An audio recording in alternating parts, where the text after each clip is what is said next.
Hello everyone, मैं doctor PC Phulara. आज इस वीडियो लेक्चर में आप लोगों को वेक्टर्स के बारे में बताएंगे। वेक्टर क्वांटिटीज़ क्या होती हैं, स्केलर क्वांटिटीज़ क्या होती हैं, वेक्टर को कैसे रिप्रेजेंट किया जाता है और इनके अलजेब्रिक ऑपरेशंस क्या हैं वेक्टर के, इसके बारे में डिटेल में स्टडी करेंगे। चलिए स्टार्ट करते हैं। सबसे पहले स्केलर क्वांटिटीज़। तो स्केलर क्वांटिटीज़ क्या होती हैं? स्केलर क्वांटिटीज ऐसी फिजिकल क्वांटिटीज जिनको जो है फुली डिस्क्राइब करने के लिए, कंप्लीटली डिस्क्रिप्शन के लिए, उनके लिए केवल मैग्नीट्यूड की आवश्यकता पड़ती है। हम केवल मैग्नीट्यूड से ही उसको पूरी तरह से डिस्क्राइब कर सकते हैं। तो ऐसी फिजिकल क्वांटिटी को हम क्या कहते हैं? स्केलर क्वांटिटी कहते हैं।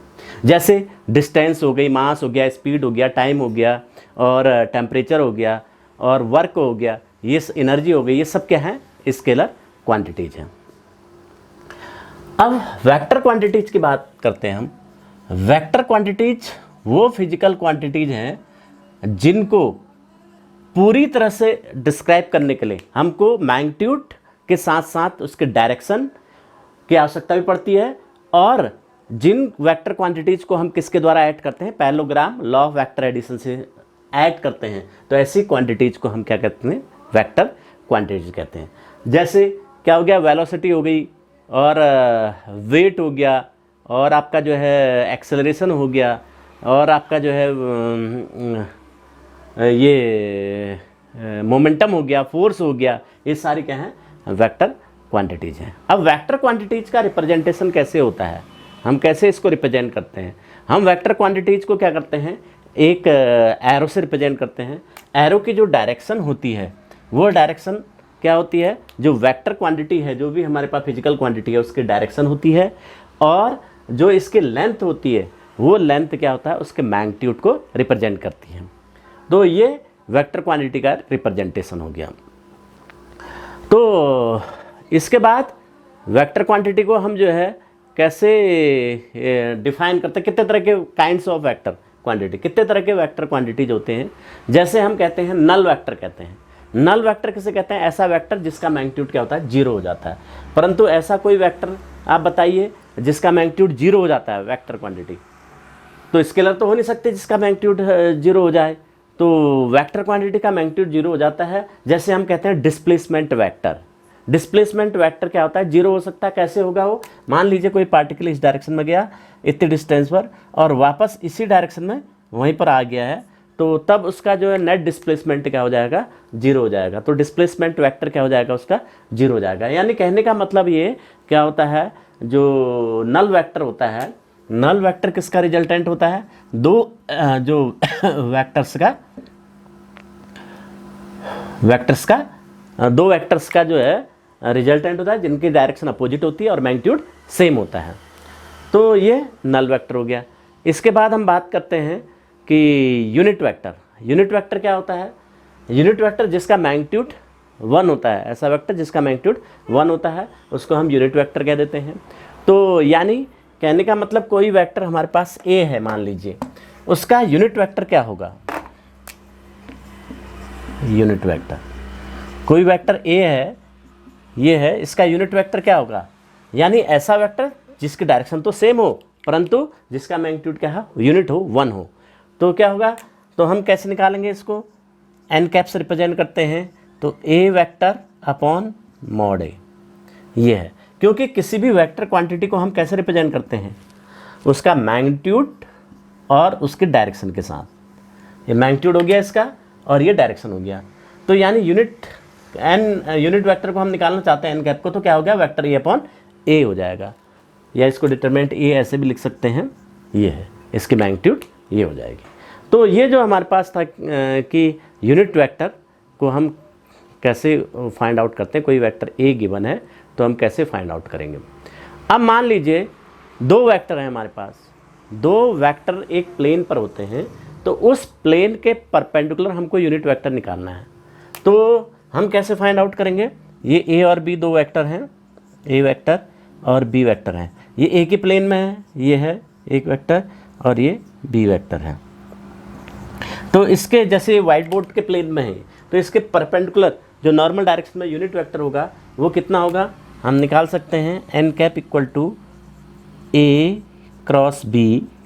ये नॉर्मल डायरेक्शन में वेक्टर होता है इस प्लेन के, इसका यूनिट वेक्टर निकाल दें, इसके मैग्नीट्यूड से हम क्या करेंगे, डिवाइड कर देंगे।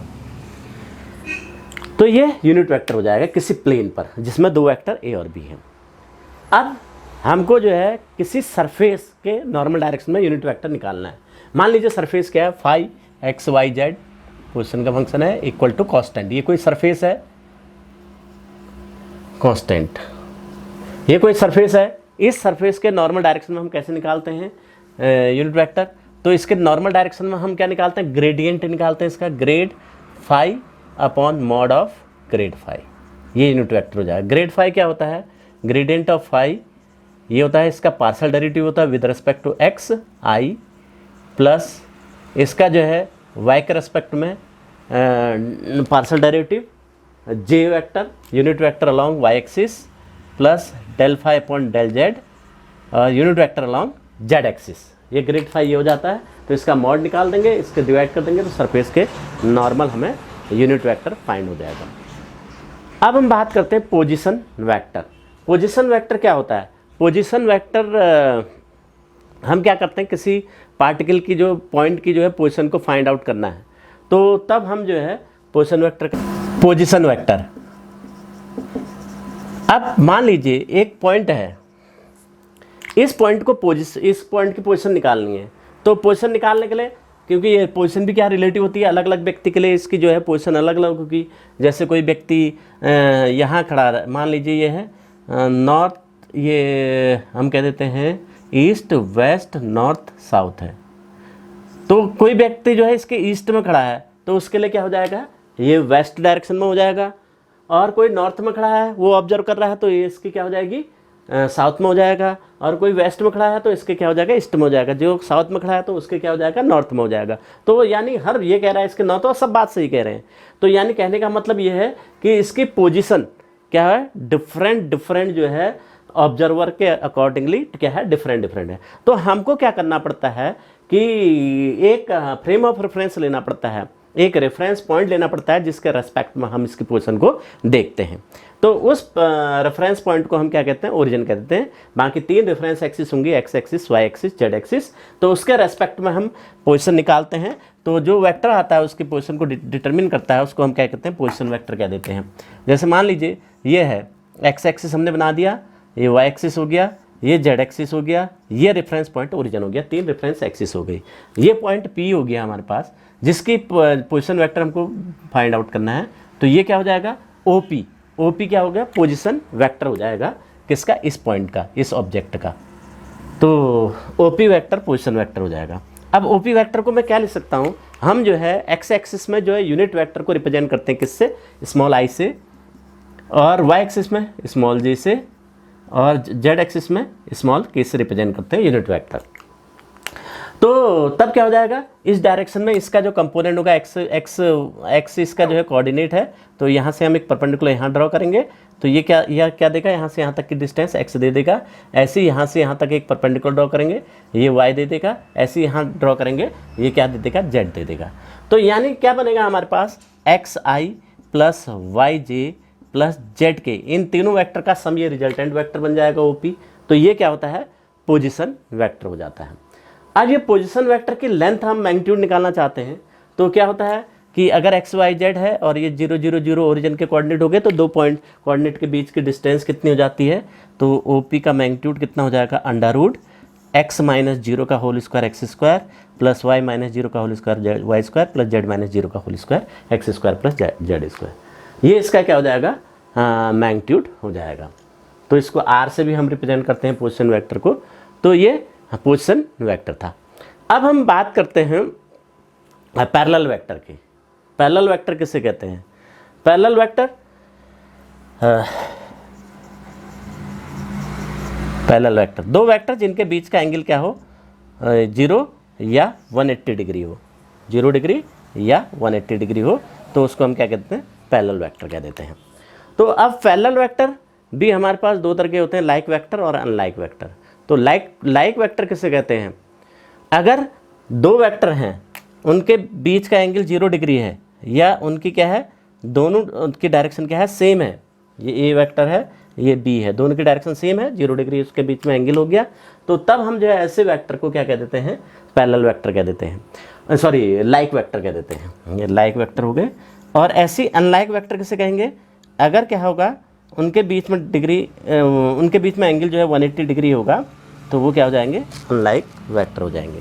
तो अनलाइक वेक्टर में क्या क्या बनेगा कि ये एक वेक्टर इस डायरेक्शन में है, तो जस्ट इसके अपोजिट डायरेक्शन में हो जाएगा ए वेक्टर बी वेक्टर, ये एक दूसरे के अपोजिट डायरेक्शन में है, तो हम इनको क्या कह देंगे, अनलाइक वेक्टर कह देंगे।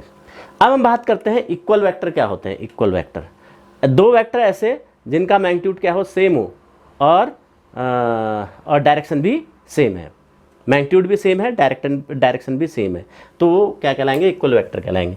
तो इक्वल वेक्टर क्या हुए, इक्वल वेक्टर, यानी दो वेक्टर हैं ए और बी, ए ये है और बी ये है, और इस प्रकार से हैं, दोनों की डायरेक्शन सेम है और ए और बी का मैग्नीट्यूड भी क्या है, सेम है, दोनों का मैग्नीट्यूड सेम है, तो तब हम जो है ऐसे वेक्टर को क्या कह देंगे, इक्वल वेक्टर्स कह देते हैं। नेगेटिव वेक्टर, ऐसा वेक्टर जिसका मैग्नीट्यूड तो सेम है, यानी सेम इसके अनलाइक वेक्टर की तरह हो गया, सॉरी ये अनलाइक वेक्टर की तरह हो गया कि इसमें कंडीशन क्या है, मैग्नीट्यूड सेम होना चाहिए और डायरेक्शन क्या होनी चाहिए, अपोजिट होनी चाहिए, तब जो है वो क्या कहलाते हैं, नेगेटिव वेक्टर।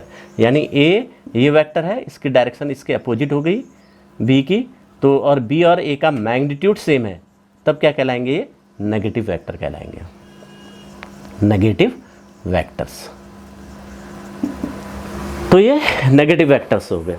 और इसके बाद हम बात करते हैं कि कुछ और स्पेसिफिक वेक्टर्स होते हैं, जैसे हम कहते हैं कि को इनिशियल वेक्टर, को टर्मिनस वेक्टर्स, को इनिशियल वेक्टर्स, यानी जिनका इनिशियल पॉइंट सेम हो, एक ही पॉइंट से जो है सारे वेक्टर जो हैं क्या हो रहे हैं, जनरेट हो रहे हैं, तो उनको हम कह देंगे को initial vectors. A B C D ये सब सारे क्या हैं, को इनिशियल वेक्टर्स हैं। ऐसे हम को टर्मिनस वेक्टर कहते हैं। को टर्मिनस वेक्टर क्या होते हैं, जिनका टर्मिनल पॉइंट क्या होता है, सेम होता है, यानी जो सारे आकर के एक ही पॉइंट पर मिलते हैं सारे वेक्टर, तो को टर्मिनस वेक्टर्स। को टर्मिनस ये पॉइंट है, यहाँ पर आया एक वेक्टर, दूसरा वेक्टर, तीसरा वेक्टर, ये सारे एक ही पॉइंट पर मिल रहे हैं, ए बी सी डी, ये सब के सब एक ही पॉइंट पर मिल रहे हैं, तो इनको क्या क्या क्या कह देंगे, को टर्मिनस वेक्टर्स कह देंगे इनको। तो ये था को टर्मिनस वेक्टर्स। अब इसके बाद हम बात करते हैं एक्सियल वेक्टर क्या होता है, कि ऐसा वेक्टर जो क्या होता है, जिसकी डायरेक्शन जो है किस पर डिपेंड करती है, फ्रेम ऑफ रेफरेंस पर डिपेंड करती है। ऐसा वेक्टर जिसकी डायरेक्शन क्या होती है, फ्रेम ऑफ रेफरेंस पर डिपेंड करती है, यानी जो कोऑर्डिनेट सिस्टम के हैंडनेस, लेफ्ट हैंडेड है, राइट हैंडेड है, उस बात पर डिपेंड करता है, उसको हम क्या कहते हैं, एक्सियल वेक्टर कह देते हैं। यानी ऐसा वेक्टर जिसकी डायरेक्शन किस पर डिपेंड कर रही है, कोऑर्डिनेट सिस्टम पर डिपेंड कर रही है, या जो हैंडेडनेस लेफ्ट हैंडेड है या राइट हैंडेड है, हैंडेडनेस ऑफ कोऑर्डिनेट सिस्टम पर डिपेंड करती है, तो उसको हम क्या कहते हैं, एक्सियल वेक्टर कह देते हैं। तो एक्सियल वेक्टर को हम जो है किससे रिप्रेजेंट करते हैं, जैसे हम अभी तक सिंपल से एक लाइन, स्ट्रेट लाइन से हम रिप्रेजेंट कर रहे थे, तो एक स्ट्रेट लाइन से रिप्रेजेंट ना करके इसको हम क्या करते हैं, एक कर्व्ड लाइन में रिप्रेजेंट करते हैं। जैसे कोई वेक्टर है, तो यानी ये जो है इसको हम क्या, इसके डायरेक्शन को किससे रिप्रेजेंट करेंगे, कर्व लाइन से रिप्रेजेंट करेंगे। तो कर्व लाइन से तो हम इसको कह देते हैं एक्सियल वेक्टर हो जाता है। तो जैसे एग्जाम्पल एक्सियल वेक्टर के क्या है, एंगुलर वेलोसिटी, जिसमें रोटेशन का फील होता है, करली फील होता है, तो जैसे एंगुलर वेलोसिटी हो गया, एंगुलर एक्सेलरेशन हो गया, मोमेंट ऑफ फोर्स हो गया, एंगुलर मोमेंटम हो गया, ये सब क्या है, एक्सियल वेक्टर होते हैं। अब इसकी जो डायरेक्शन है, हम किससे, एक एरो से हमने रिप्रेजेंट कर दिया है, ठीक है। अब हम डायरेक्शन कहाँ होगा, हम कहाँ से हम रिप्रेजेंट, एंटी क्लॉकवाइज या क्लॉकवाइज बात करते हैं। जैसे कोई वेक्टर है, हम इसको कहाँ से देख रहे हैं, ये एंटी क्लॉकवाइज, उसमें डायरेक्शन होगा, एंटी क्लॉकवाइज डायरेक्शन में हम उसको देखेंगे। तो दूसरा जो है क्लॉकवाइज, दो तरह के हो सकते हैं, क्लॉकवाइज और एंटी क्लॉकवाइज, ये डायरेक्शन होता है। तो ये ऑब्जर्वेशन पर डिपेंड करता है कि कहाँ से हम ऑब्जर्व कर रहे हैं, लेफ्ट उसके जो है एंटी क्लॉकवाइज में ऑब्जर्व कर रहे हैं या क्लॉकवाइज में उसको हम ऑब्जर्व कर रहे हैं, इस बात पर डिपेंड करता है। तो ये एक्सियल वेक्टर था। आप लोगों को यदि इस वीडियो का कंटेंट समझ में आया तो फटाफट इस वीडियो को लाइक करें, शेयर करें, और इस चैनल पर अगर आप नए हैं तो चैनल को सब्सक्राइब करें। Thank you, bye bye.